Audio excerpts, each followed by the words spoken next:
Good morning students.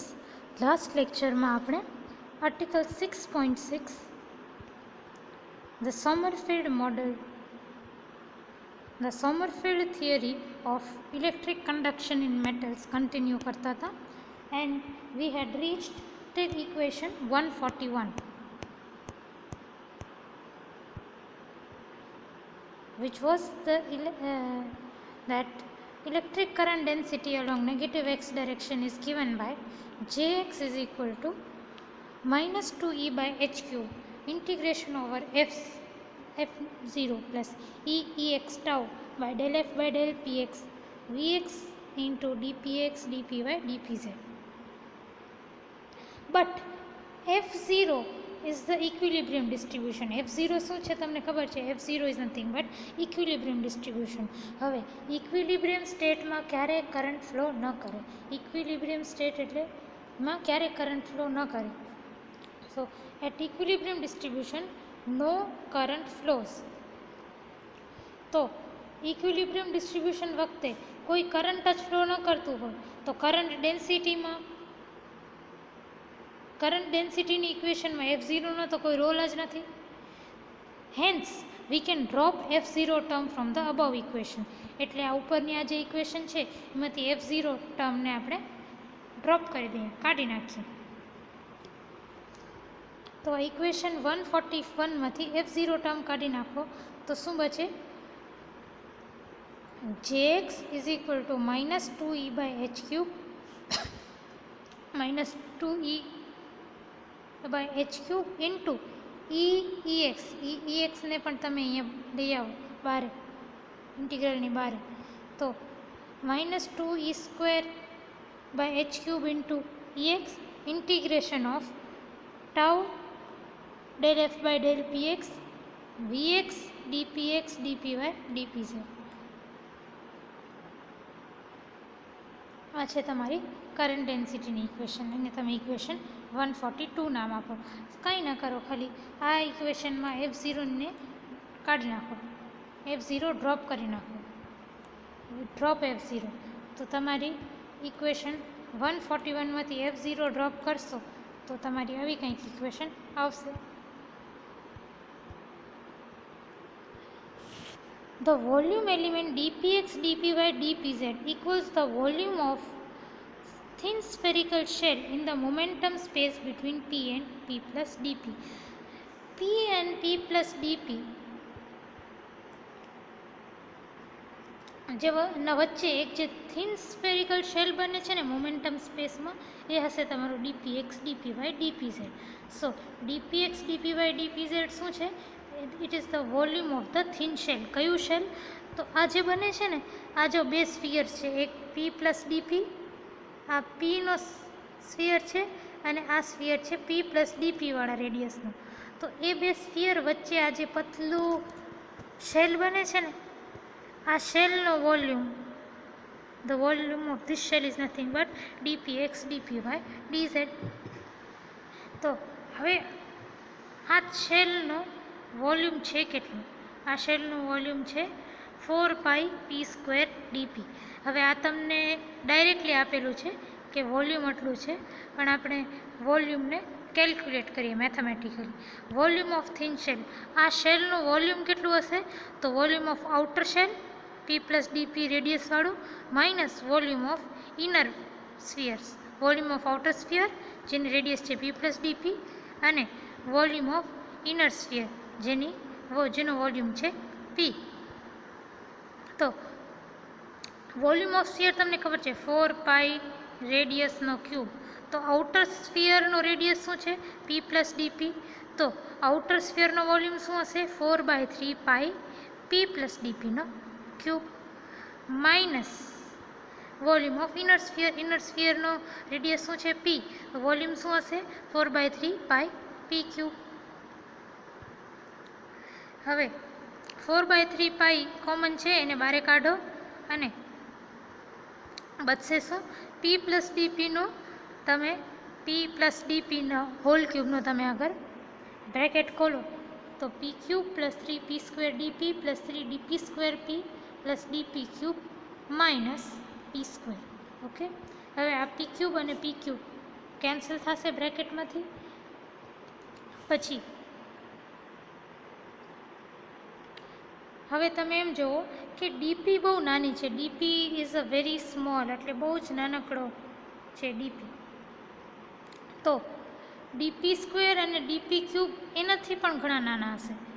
DP નાનો છે તો DP square and dp cube એનાથી પણ બહુ નાના હશે.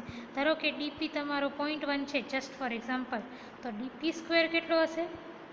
0.001. ડીપી ક્યુબ કેટલું હશે? 0.00001. એટલે આ ડીપી સ્ક્વેર ને ડીપી એટલા નાના છે કે તમે એને નિગ્લેક્ટ જ કરી શકો. Dp square and dp cube are very very small and can be neglected. એટલે આ ડીપી સ્ક્વેર વાળી ટર્મ અને ડીપી ક્યુબ વાળી ટર્મને તમે નિગ્લેક્ટ જ કરી શકો. આ તો કેન્સલ જ આપણે એકબીજાને માઇનસ કરીને પી ક્યુબ માઇનસ પી ક્યુબ તો 0 જ થશે. તો બચશે શું? ખાલી 3p સ્ક્વેર ડીપી. તો 4/3 pi 3p square dp. 3 divide by 3 ગયો તો 4 π p સ્ક્વેર ડીપી. તો વોલ્યુમ ઓફ થિન શેલ શું હતું? ડીપીએક્સ ડીપીવાય ડીપીઝેડ. એ કેટલું છે? 4 π p સ્ક્વેર ડીપી. તો એ જ વસ્તુ અહીંયા લખી છે, 4 π p સ્ક્વેર ડીપી. એને ઇક્વેશન 143 નામ આપ્યું. આ આપણે એક્સ્ટ્રા ડેરિવેશન કર્યું છે, રેફરન્સ બુકમાં નથી. તમારી ઈચ્છા હોય તો કરી શકો, નહીંતર જે પ્રમાણે રેફરન્સ બુકમાં છે એ પ્રમાણે પણ લખી શકો. Further, del f by del px is equal to del f by del e into del e by del px. હવે del f by del px છે એમાં del e ને મલ્ટીપ્લાય ડિવાઈડ કરો તો કેવું થઈ જાય? del f by del e અને del e by del px. આ તો સિમ્પલ છે, સમજાય એવું છે, એમાં કંઈ વધારે સ્ટેપ નથી કર્યા. વિથ ઇલેક્ટ્રોન એનર્જી, એ શું છે? ઈ છે તમારી ઇલેક્ટ્રોન એનર્જી. ને energy is equal to p square by 2m હોય. એ આપણે જોયું છે કે energy, kinetic energy is equal to p square by 2m. P square ને તમે px square plus py square plus pz square આ રીતે લખી શકો, કારણ કે આપણે એક્સ વાય ઝેડ ત્રણેય ડાયરેક્શન્સને કન્સિડરેશનમાં લેવાનું છે.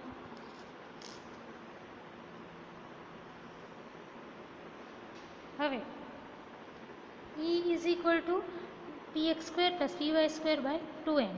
તો આ 141A, ઇક્વેશન 141A ને તમે ડિફરન્શિએટ કરો વિથ રિસ્પેક્ટ ટુ px, એટલે ડેલ બાય ડેલ px. તો અહીંયા પણ ડેલ બાય ડેલ px થશે. So del e by del px is equal to, આ ઇક્વેશનને તમે px સાથે ડિફરન્શિએટ કરો તો આ ટર્મ ને આ ટર્મ તો જશે, કારણ કે py and pz are not related to px. px સ્ક્વેર વાળી ટર્મ કઈ છે? આ વાળી ટર્મ. તો શું થશે? 1/2m. ડિવિઝનમાં 2m તો રહેશે જ, કારણ કે 2m કોન્સ્ટન્ટ છે, એનો બહાર નીકળશે. અને બચશે શું? ખાલી આ એક term del by del 1/2m તો બહાર નીકળશે જ, કારણ કે માસ કોન્સ્ટન્ટ છે. Del by del px of px square. આ કેટલું થાય? 1/2m into this will be nothing but 2px. તો 2px બાય 2m તમારો આન્સર આવશે. ડેલ e બાય ડેલ pxનો આન્સર આવશે 2px બાય 2m. 2 કેન્સલ કરો તો px બાય m. હવે તમને ખબર છે p is equal to momentum, p is equal to mv. તો એક્સ ડાયરેક્શનની વાત કરીએ તો p is equal to mvx લખી શકીએ. તો vx is equal to px by m થઈ જાય. તો આ જે px બાય m આવ્યો એની જગ્યાએ vx લખી દો.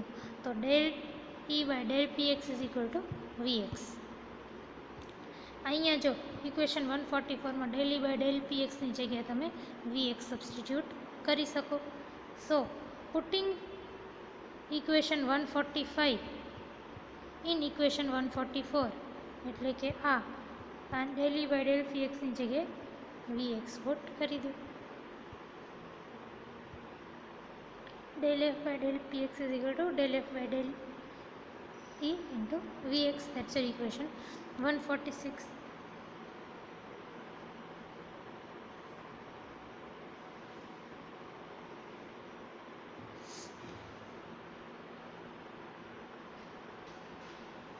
putting equation 143 and 146 in equation 142. હવે આ ઇક્વેશન 146 જે del f by del p એક્સની વેલ્યુ છે, અને ઇક્વેશન 143 જે ડીપીએક્સ ડીપીવાય ડીપીઝેડની વેલ્યુ છે, એને ઉપાડીને તમે ઇક્વેશન 142માં નાખો. જો del f by del p x અને આ ડીપીએક્સ ડીપીવાય ડીપીઝેડની જગ્યાએ તમે સબસ્ટિટ્યૂટ કરી શકો.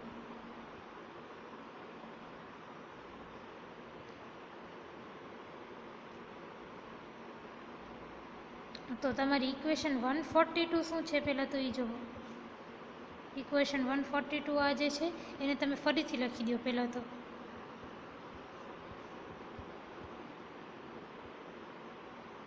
આ તમારી ઇક્વેશન 142 છે. એનામાં તમને ડીપીએક્સ ડીપીવાય ડીપીઝેડની જગ્યાએ 4 પી સ્ક્વેર ડીપી નાખવાનું છે, અને del f by del p એક્સની જગ્યાએ તમને આ ઇક્વેશન નાખવાની છે, del f by del E into v x જે 146માં આપેલી છે. તો એ નાખીને તમારી ઇક્વેશન કેવી થશે? તમારી ઇક્વેશન રેફરન્સ બુક પ્રમાણે તમારે આ ડાયરેક્ટ આ ઇક્વેશન આવશે, J x is equal to 80 pi square e x by h cube integration over 0 to infinity tau v square v x square minus del f by del e m into 2 m e raise to half DE.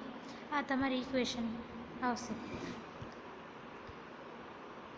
આપણે આટલા steps extra કરીએ just for your understanding.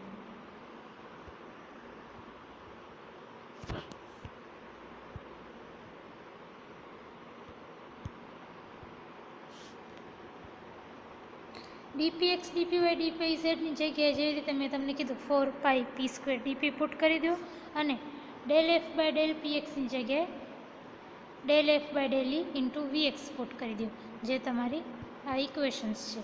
હવે del f by del p એક્સની જગ્યાએ del f by del p એક્સની જગ્યાએ આ, તો del f by del p એક્સની જગ્યાએ મેં આ પુટ કરી દીધું del f by del E into v x, અને ડીપીએક્સ ડીપીવાય ડીપીઝેડની જગ્યાએ 4 પી સ્ક્વેર ડીપી એચ. આટલી જ વસ્તુ કરી છે મેં આ પોઈન્ટ સુધી. તો તમારું આ ઇક્વેશન કેવું થઈ જશે? J x is equal to -2 by h q e x integration of tau del f by del e v x into v x 4 p square d p. હવે આ 4 ને બારે કાઢો, કારણ કે કોન્સ્ટન્ટ છે, ઇન્ટિગ્રેશનમાંથી બારે કાઢીએ કારણ કે એ કોન્સ્ટન્ટ છે. તો તમારો આ કોન્સ્ટન્ટ કેવો થઈ જશે? 8 e pi EX by HU. અને આ જે માઇનસ છે ને એને તમે અંદર લઈ જાઓ. તો tau into minus del f by del e બચશે શું? VX into VX VX square into PX p square into dp. તો તમારી ઇક્વેશન 147 બનશે, જે x is equal to 8 e pi EX by h cube into integration of tau minus del f by del e Vx square Px square dp.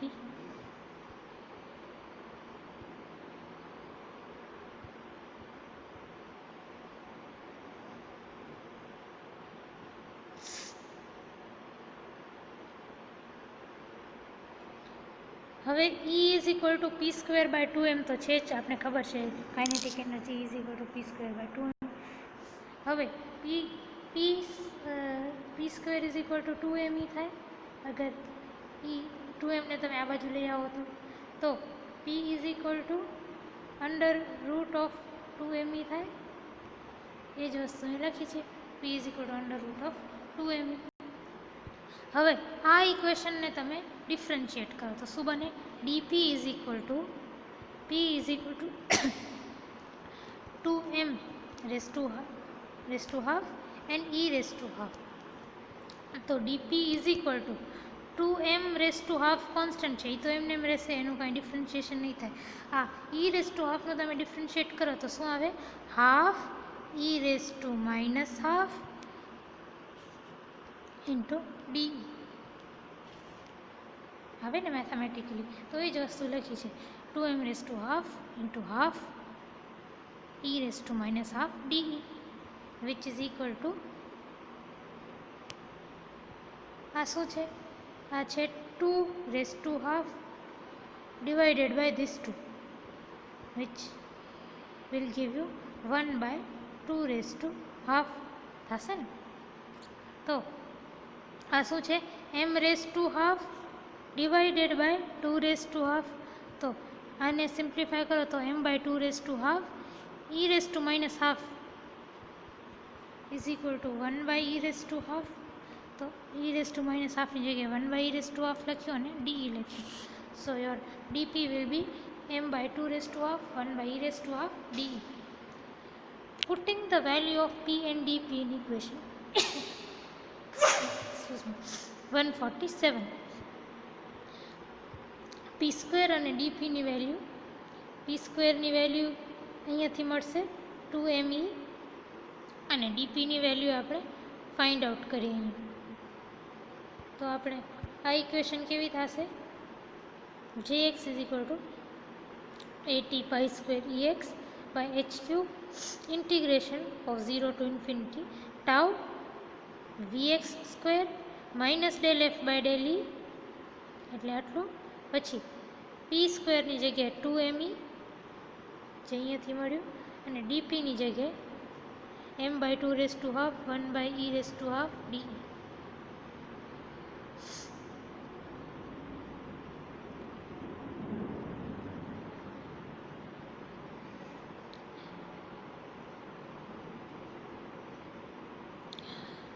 આને simplify કરો તમે તો jx is equal to 8 e pi square ex by h cube એ તો બારે કોન્સ્ટન્ટમાં રહેશે જ but 0 to infinity tau vx square minus del f by del e so far so good અહીંયા સુધી બરાબર છે પછી એમ છે એ પછી આ 2 છે બારે અને અહીંયા આ 2 રેઝ ટુ હાફ છે તો 2 by 2 raise to half is equal to nothing but 2 raise to half તો 2 રેઝ ટુ હાફ મલ્ટિપ્લિકેશનમાં આવ્યો તો 2 raise to half m e raise to half કારણ કે જો આ ઈ છે ને અહીંયા ઈ રેઝ ટુ હાફ છે તો આને તમે ડિવાઈડ કરો તો ન્યુમરેટરમાં ઈ રેઝ ટુ હાફ આવે આને તમે સિમ્પ્લિફાય કરશો ધ્યાનથી સિમ્પ્લિફાય કરજો બેસીને તો આવું કંઈક આવી જશે સો our equation will become it's like equation 148 jx is equal to 8 e pi square ex by h cube integration over 0 to infinity tau v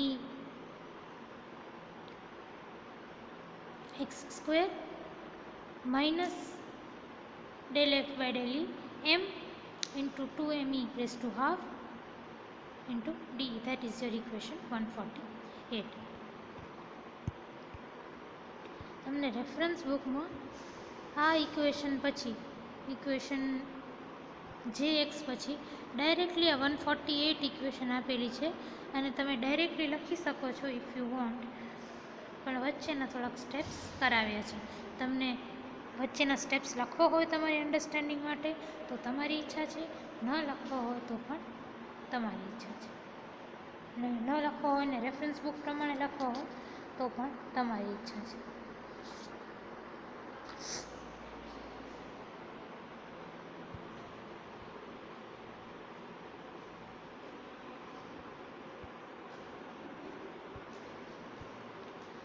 હવે આવડું મોટું જે ઇન્ટિગ્રેશન છે એ ઇન્ટિગ્રેશનને કેરી આઉટ કરવા માટે છે ને કંઈક અઝમ્પશન્સ કરવા પડશે એવા અઝમ્પશન્સ કે જેનાથી તમારી ઇન્ટિગ્રેશન જે ટ્રીટમેન્ટ છે એ સિમ્પ્લિફાઈ થઈ જાય so in order to carry out integration we make the following assumptions to simplify the treatment હવે અમુક અઝમ્પશન્સ હું I will make in this unit a assumption આ ત્રણ અઝમ્પશન આવી મેં 0.1 0.2 અને 0.3 આ ત્રણ અઝમ્પશન્સ હું વાપરીશ ફર્સ્ટ અઝમ્પશન છે tau depends only on the magnitude of electron and velocity and not on the direction of motion. Therefore, it can be taken out. Tau છે ને ખાલી ઇલેક્ટ્રોન વેલોસિટીના મેગ્નિટ્યુડ ઉપર ડિપેન્ડ કરે છે, ડાયરેક્શન ઉપર નહીં. એના કારણે શું થઈ શકે છે કે આ જે ટાઉ છે ને એને ઇન્ટિગ્રેશનથી તમે બહાર લઈ આવી શકો. તો ફર્સ્ટ પોઈન્ટ અઝમ્પશનનો તમને શું કહે છે કે ટાઉને તમે ઇન્ટિગ્રેશનથી બહાર લઈ આવો એટલે એક બલા ટાઉની ઓછી થાય ઇન્ટિગ્રેશનમાંથી